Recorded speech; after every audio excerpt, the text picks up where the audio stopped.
Okay, so for today, I'm going to show you how to remove your tail lights, the outer tail lights on a 2009 Mazda 3.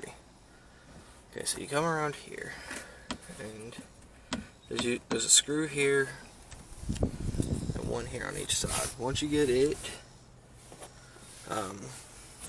you can actually just pry it off, but there's clips down through here.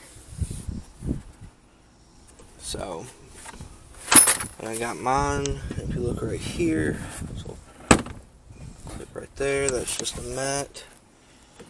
Now, you pull it up.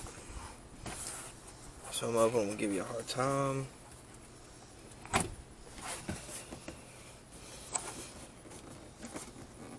There we go.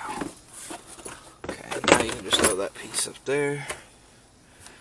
Okay, so now you're going to have a little clip there. So, got my little clip holder. Let's see if I can do this. Okay, so I popped the clip out, and it kind of just flew back in the back of the trunk.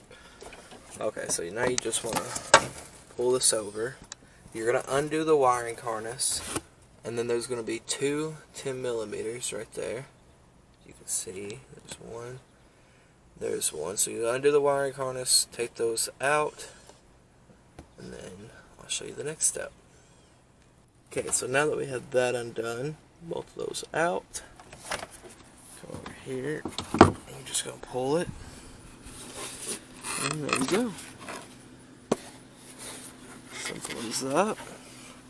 The reason I'm taking mine out is because look at all that water. Build up right there. I'm actually going to fix that, and I'll show you all how to fix that in my next video. Well, I hope this video helped getting your tail light out. If it did, please leave a like rating, and I will see you all next time. Peace.